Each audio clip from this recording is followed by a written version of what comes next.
धीरे धीरे मैं छोड़ता गया ऑप्शन को एंड इंट्राडे को बाय बाय कर दिया। तो मेरा वीकली में एनालिसिस होता है, बट एंट्री जो है वो डेली में मैं प्लान करता हूँ। जो स्टॉक ब्रेकआउट करता है बहुत ही अच्छा रिटर्न दे देता है, जो फास्ट मूव बोल सकते हैं हम लोग, 30 to 40%। तकरीबन 2 साल मेरे को लगा कि जानने के लिए कि मैं क्या गलत कर रहा हूँ एंड किस साइड मेरे को जाना चाहिए डायरेक्शन में, तभी अच्छा पैसा बनेगा स्टॉक मार्केट में। नमस्ते दोस्तों, मैं विजय ठक्कर और आप लोगों का सबका स्वागत है हमारे एक नए पॉडकास्ट में। अभी हमारे पॉडकास्ट में है ना, आज तक हमने जितने भी गेस्ट को बुलाया वो सारे गेस्ट के एक्सपीरियंस बहुत ज़्यादा थे। किसी के 10 साल, किसी के 15 साल, एक गेस्ट तो थे जिसके 20 साल का एक्सपीरियंस था। बट आज का वीडियो हमारा थोड़ा अलग होने वाला है, क्योंकि आज के हमारे जो गेस्ट है वो जस्ट 22 साल के हैं, राइट? यस। और इसका नाम है यश। तो यश, वेलकम हमारे वीडियो में। थैंक यू सर, आपने बुलाया। Thank you. और यश का जो एक्सपीरियंस है, कितने साल का आपका एक्सपीरियंस है मार्केट में? 3 to 4 years। 3 to 4 years। तो मैंने इसीलिए बोला कि शायद कब से सबसे कम एक्सपीरियंस इसका होगा। और आज तक हमने एक जो हमारे जितने भी गेस्ट थे उसमें से सबसे छोटी एज मोहित की थी, मोहित जहांगीर की। बट आई थिंक अभी वो आप बन गए हो। Thank you. तो बेसिकली यश है ना, मैं इसको बहुत टाइम से देख रहा था। यश का एक यूट्यूब चैनल भी है और बहुत अच्छा काम कर रहा है, बहुत जेन्युइन काम कर रहा था। तो मैंने सोचा कि यार इतने छोटे एज में अगर किसी पर्सन को इतनी अच्छी क्लियरिटी है तो क्यों ना उसके साथ एक वीडियो बनाया जाए और आप लोगों के साथ शेयर किया जाए। बिकॉज हमारे बहुत सारे जो व्यूअर्स है वो 20 से 25 साल और 30 साल तक के भी है। तो आप लोगों को भी कुछ पता चलेगा कि कैसे यश की इम्प्रूवमेंट हुई है और अभी यश क्या कर रहा है।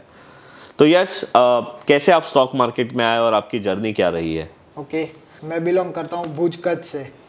मैं अपनी स्टार्टिंग जर्नी पहले बताना चाहता हूँ कि कैसे मैंने शुरू किया एंड अभी मैं क्या कर रहा हूँ। मैंने शुरू किया है 2020 में, कोरोना के वक्त। बट उससे पहले मेरे पापा जो थे वो 2017-18 से स्टॉक मार्केट में इन्वेस्टिंग कर रहे थे। ओके। तो उन्होंने थोड़ा बहुत इंटरेस्ट मेरे में डाला। वो बोलते थे जब हम लोग 12th में थे तब कि देखो स्टॉक मार्केट देखो, ये बजाज फाइनेंस है, ये डीमार्ट है, इसका स्टॉक ये है, बोनस होता है, स्प्लिट होता है, सब कुछ हमारे साथ डिटेल शेयर करते थे। तो वैसे मेरी स्टॉक मार्केट में थोड़ा थोड़ा इंटरेस्ट बिल्ट होने लगा। फिर जो मेरे बड़े भाई है मीत, वो उन्होंने अपना डीमेट अकाउंट ओपन कराया 2020 के बीच में, जब भी सब तरह के से न्यूज़ आ रही थी, Nifty stock market, Nifty lower circuit, तब उसका भी इंटरेस्ट बिल्ट हुआ क्योंकि मैं भी करूँगा स्टॉक मार्केट। तो उसने अपना अकाउंट खुलवाया। तो तभी कोरोना था, तभी उनकी एग्ज़ाम थी बीकॉम की, तब वो दे रहे थे। तो 11 बजे के आसपास उनकी एग्ज़ाम होती थी। बट वो सुबह 9 बजे लैपटॉप लेके बैठ जाते थे एंड मैं देखता था वो क्या कर रहे हैं। वो करते थे स्टॉक मार्केट सुबह उठ के 9 बजे निफ्टी में। तो ऐसे ऐसे मैं देखता गया एंड उनके साथ भी मैं बैठता था कि क्या कर रहे हैं, कैसे कर रहे हैं। तो मेरा भी थोड़ा थोड़ा बिल्टअप होना शुरू हुआ स्टॉक मार्केट के तरफ इंटरेस्ट। तो ऐसी मेरी शुरुआत रही स्टॉक मार्केट में, बिगनिंग एज अ बिगिनर तरीके। तो फिर अभी मतलब आपका इंटरेस्ट कैसे आया और आप क्या करते हो एग्जैक्टली अभी? तो मेरा इंटरेस्ट था तभी बिल्ट हुआ, 2020 में बिल्ट होना शुरू हुआ था। एंड मेरा जो अकाउंट ओपनिंग था वो एक अच्छा इंसिडेंट से हुआ। 2021 में मैंने अपना अकाउंट ओपन कराया था 1 मार्च के दिन पे, क्योंकि मेरा बर्थडे आता है 6 मार्च को। तभी पापा को तो पहले से ही इंटरेस्ट था स्टॉक मार्केट इन्वेस्टिंग में। तो मेरे को बोला एक दिन, यस तेरा भी अकाउंट खुलवा ले डीमेट एंड 10,000 के HCL टेक्नोलॉजीज बाय कर ले। तो इस कोइंसिडेंस से मेरा भी अकाउंट ओपन हो गया था तभी। और फिर धीरे धीरे हम लोग दोनों भाई ट्रेड करते थे सुबह। एंड तभी हम लोग ने शुरू किया था ऑप्शन ट्रेडिंग से। फिर इवॉल्व करते करते इंट्राडे करते थे, रैंडम चीज़ें एज अ बिगिनर हम लोग करते थे। कभी इंट्राडे कर लिया इक्विटी में, कभी ऑप्शन बाइंग कर ली, कभी सेलिंग कर ली। तो सब मार्केट में हम लोग रैंडम चीज़ें करते थे। तो वो टाइम पे आपके दिमाग में क्या था कि पैसा कमाना है, क्या करना है? हाँ, तभी जो न्यूज़ आ रही थी एंड सब तरीके से जल्दी पैसा बनता है स्टॉक मार्केट में, वैसा था मेरा माइंड में स्टॉक मार्केट के नेचर। वैसे ये कहाँ पता चल रहा था कि जल्दी बनता है स्टॉक मार्केट में पैसा? इंस्टाग्राम से एंड यूट्यूब से ज़्यादा। अच्छा, मतलब आप वो रील देखते थे जिसमें 2-3 लाख रुपए टेबल पे रख के लोग ट्रेड करते थे? पहले स्टार्टिंग में था। ओके। तो अभी फिर अभी आप क्या करते हो?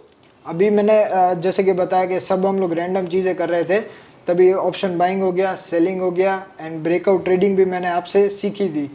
फर्स्ट ऑफ ऑल आपका इंट्रोडक्शन कैसे हुआ मेरे को, मेरा भाई जो है वो विवेक बजाज का फेस टू फेस देखता था। तभी आपने रिसेंटली फेस टू फेस किया था कोविड के टाइम पे। तो उन्होंने देखा कि नहीं ये अच्छा काम कर रहे हैं विजय सर, तो इसका वीडियो देखे। तो हम तीनों, मैं, मेरे पापा एंड मेरा भाई, हम तीनों संडे को वेट करते थे आपका ब्रेकआउट वीडियो के लिए। अच्छा। तभी मैंने ऐसा आपको डिस्कवर किया कि नहीं, ये भी एक ट्रेडिंग करते हैं एंड पीसफुली ट्रेडिंग करते हैं। तो वैसे मेरा भी इंटरेस्ट हुआ ब्रेकआउट के साइड। ओके। और अभी आप क्या कर रहे हो, मतलब ट्रेडिंग के अलावा? मैं पढ़ाई करता हूँ MBA। अच्छा, आप पढ़ाई कर रहे हो। तो आपने आपका अकाउंट खोला, तभी आपने बोला कि पापा ने 10,000 रुपये दिए थे। हाँ। तो अभी आपके अकाउंट में जो भी कैपिटल है वो आपका कहाँ से आया फिर? मोस्टली पापा ने दिया है मेरे को। Okay. बाकी प्रॉफिट अभी 2 ईयर्स में अच्छा प्रॉफिट किया, उसमें से आया है।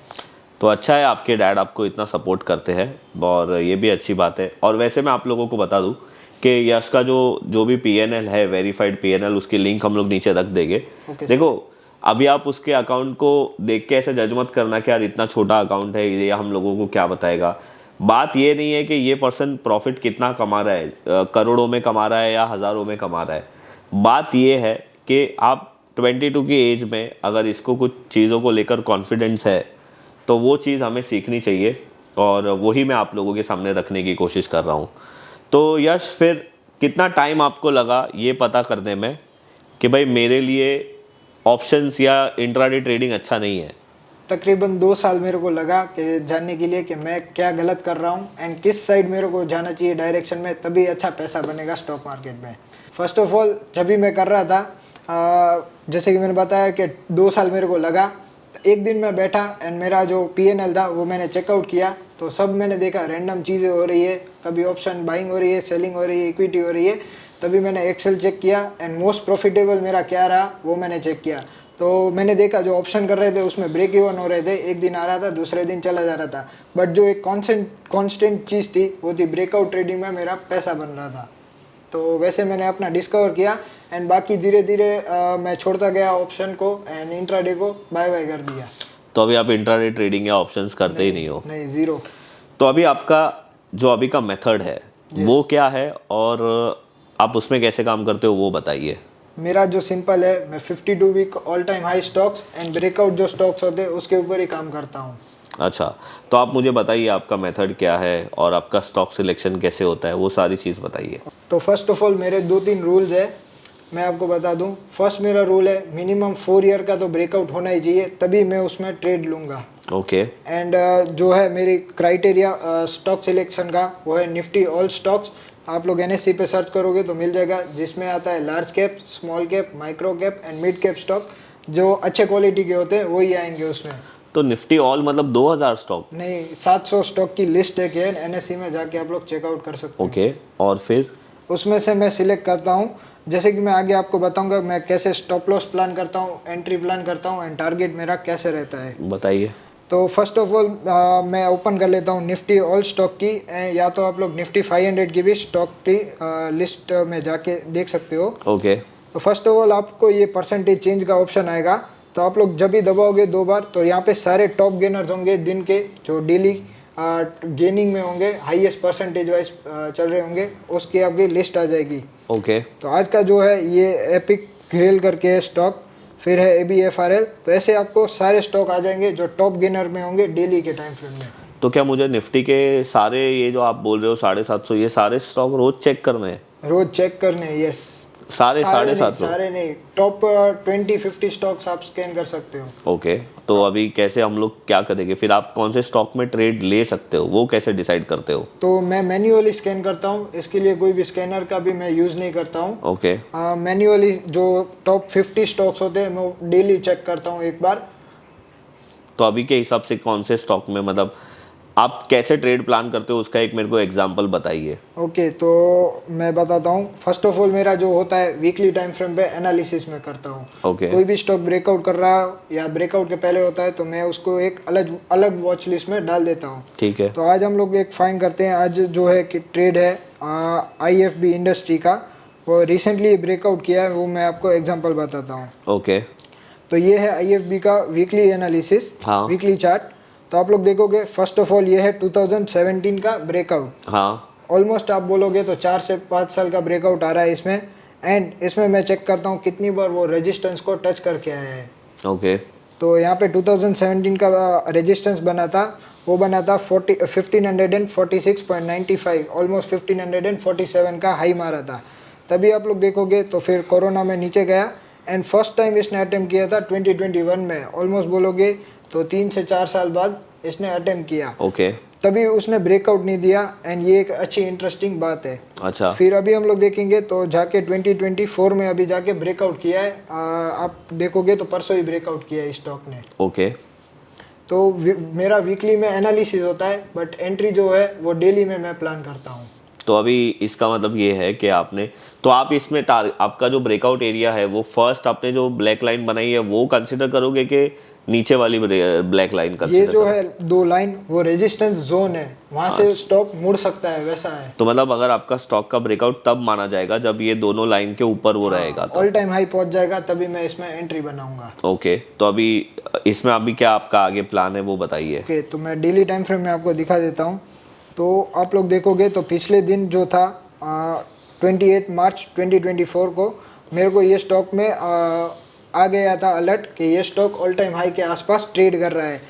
हम लोग डेली स्कैन करेंगे तो आपको ये आदत भी बन जाएगी कि कौन से स्टॉक रडार में है अपने, तो आपको पहले से ही मालूम पड़ जाएगा कि इसको अपने को रडार में ही रखना है। तो ये मेरे को रडार में आ चुका था 28 मार्च को ही, जब इसने 10% की यहाँ पे अपर सर्किट लगाई थी। अच्छा।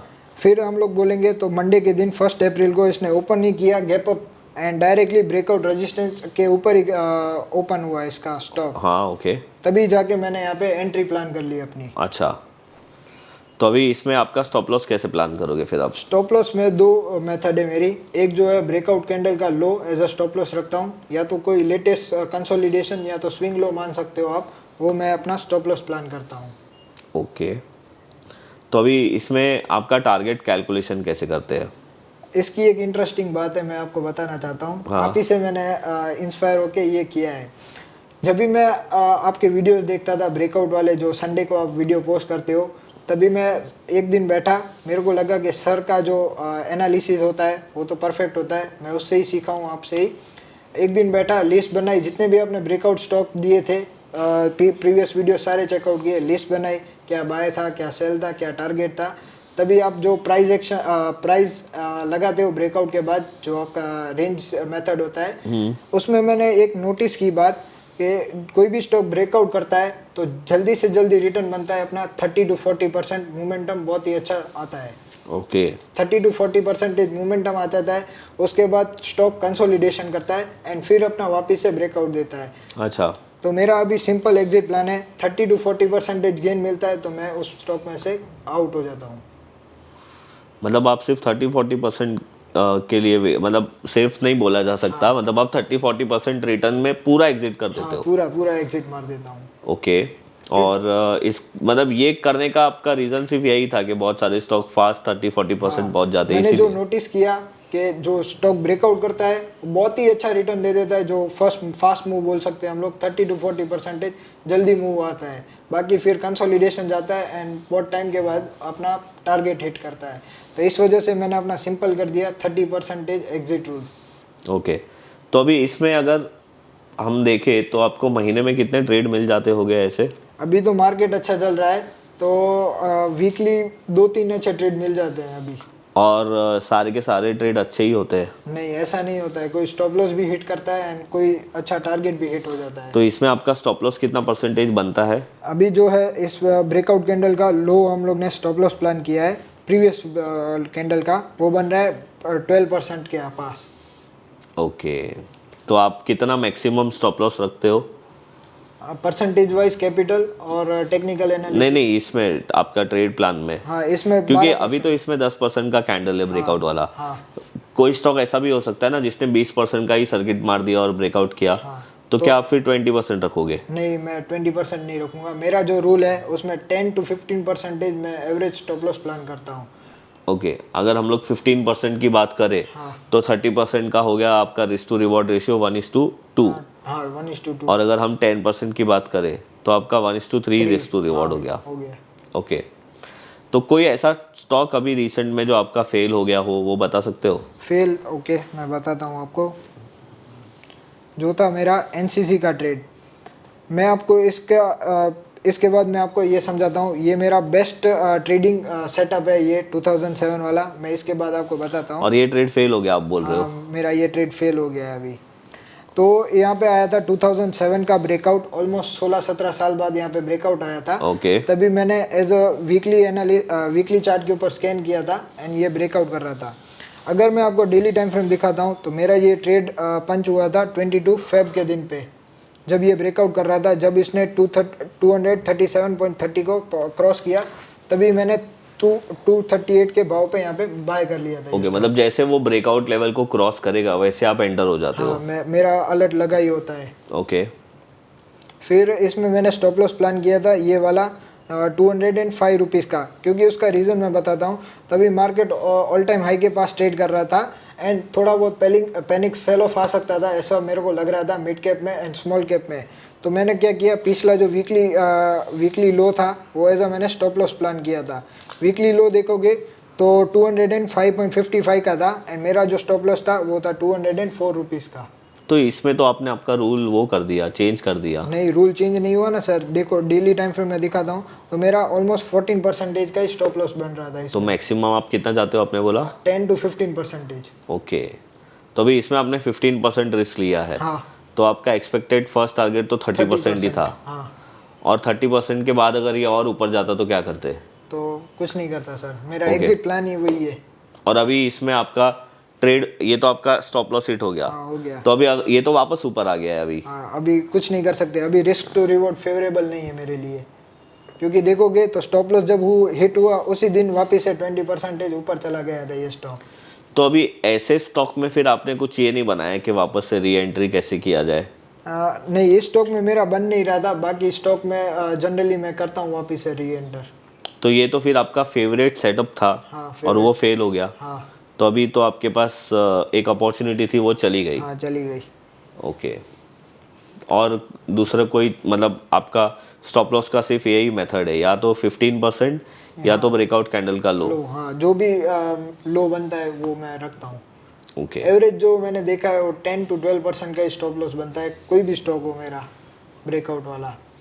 और ये जो आपने बोला कि निफ्टी 500 या ऑल निफ्टी के स्टॉक्स, उसको हम लोगों को कितने टाइम में स्कैन करते रहना चाहिए? क्या रोज मुझे दिन में 3-4 बार करना है, कैसे क्या है उसका? वैसे तो आप वीकली सैटरडे संडे को भी आप लोग कर सकते हो स्कैन, बट मेरा तो यही काम है तो मैं रोज करता हूँ। अच्छा, तो आप अभी अपनी पढ़ाई के साथ साथ ये ट्रेडिंग भी करते हो? हाँ सर, ट्रेडिंग करता हूँ। तो आप क्या मतलब ऑनलाइन पढ़ रहे हो MBA फाइनेंस? ओके। तो इसमें आप पोजीशन साइजिंग कैसे करते हो? तो मेरा एक रूल है, मैं अपना कैपिटल का 1 से 2% का ही मैक्सिमम रिस्क लेता हूँ। ओके, मतलब ये तो आपने लॉस का बताया। हाँ। पर मैं ये बोल रहा हूँ कि समझो आपके पास 10 लाख रुपया है। हाँ। तो आप कितना पैसों का एक ट्रेड लेते हो? ओके, तो यहाँ पे मैंने लिया था, फॉर एग्जांपल मेरा 10 लाख का भी कैपिटल है, तो यहाँ पे 15% का स्टॉप लॉस बन रहा था। तो इस स्टॉक में मैं 10 से 20 हज़ार के बीच में ही अपना जो रिस्क होगा वही मैं दाव पे लगाऊंगा। मीन्स इस स्टॉक में हो गया आपका 1 लाख के अराउंड कैपिटल डिप्लॉय होगा आपका। ओके। एंड मैं आपको बताता हूँ ये मेरा फेवरेट सेटअप क्यों है। हाँ। तो मैंने जो एनालिसिस किया है वो है, मल्टी ईयर ब्रेकआउट जो होता है वो बहुत एक्यूरेसी के साथ होता है एंड वो उसका लॉस होने का चांसेस बहुत ही कम है। जैसे कि मैंने देखा कि 2007 में ये ब्रेकआउट आता है वो इतना पावरफुल क्यों होता है कि 2007 में आपको पता होगा तो मार्केट गिरी थी, तब सारे स्टॉक भी गिरे थे। तो यहाँ पे जो स्टॉक थे, अच्छे स्टॉक भी गिरे थे 80% के आसपास। ये भी स्टॉक था 238 से हो गया था समवेयर अबाउट 20 रुपये के आसपास, 11 रुपये के आसपास। तो ऑलमोस्ट अच्छा खासा ये स्टॉक गिरा था। अभी ऐसा क्या हो रहा है इस स्टॉक में जो अपना 2007 16-17 साल बाद अपना प्राइस वापस से आ रहा है? कुछ ना कुछ तो अच्छी बात होगी, या तो इसमें कोई अच्छा बिग प्लेयर इन्वॉल्व होगा। अच्छा।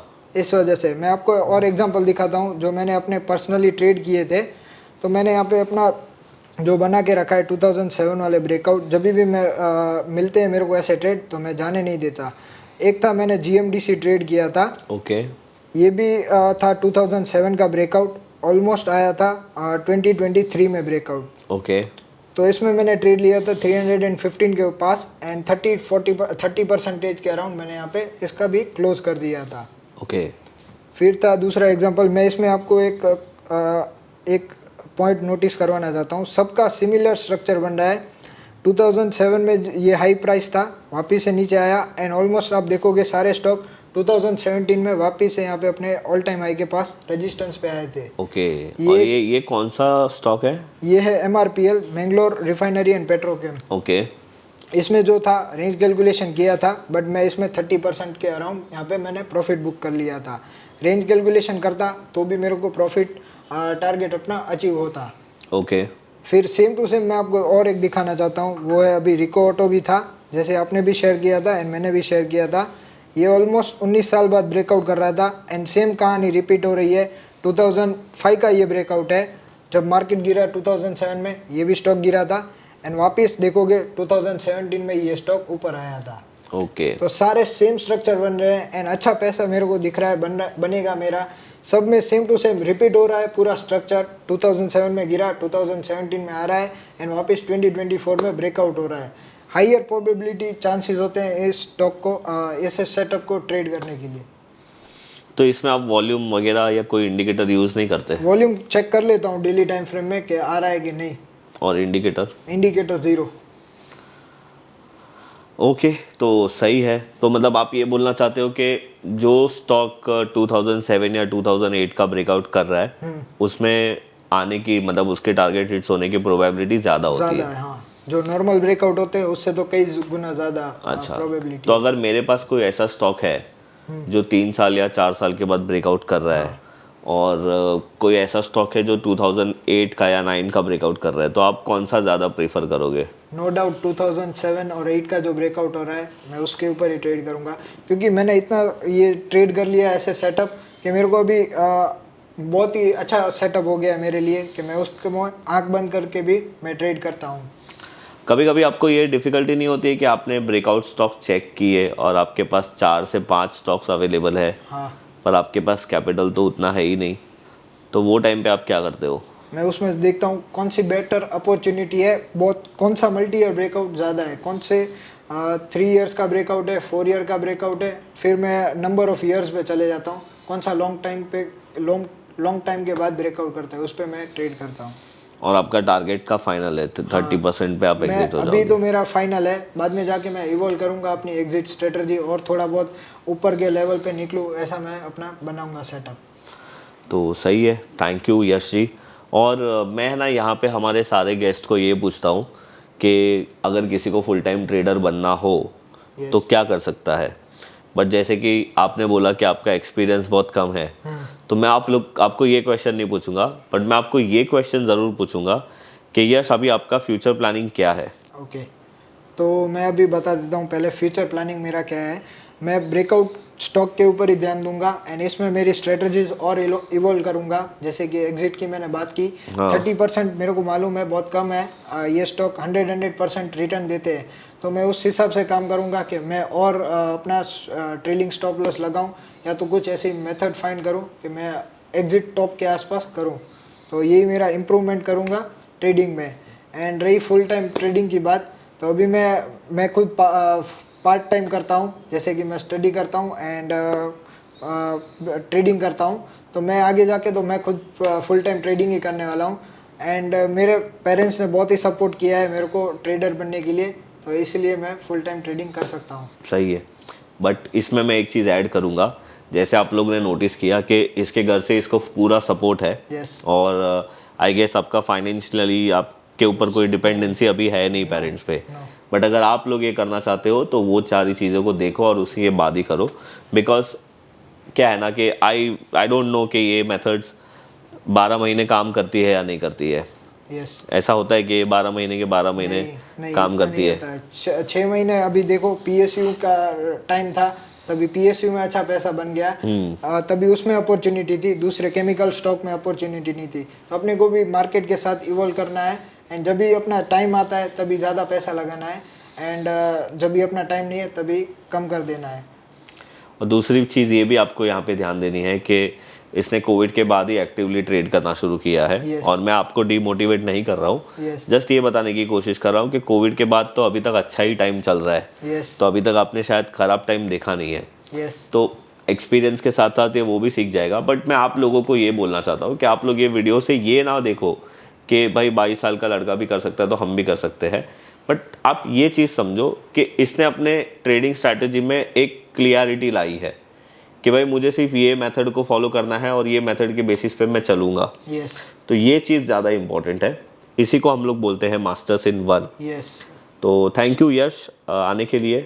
वेलकम। और अगर आप लोगों को आज का हमारा ये पॉडकास्ट अच्छा लगा है तो आप हमारे पॉडकास्ट को लाइक ज़रूर करिए, और आप अपने किसी भी दोस्त के साथ या कोई इसके एज ग्रुप वाले हैं जिनको ट्रेडिंग में अपना करियर बनाना है या कुछ इंटरेस्ट है स्टॉक मार्केट में, तो आप उसके साथ इसका वीडियो शेयर कर सकते हो।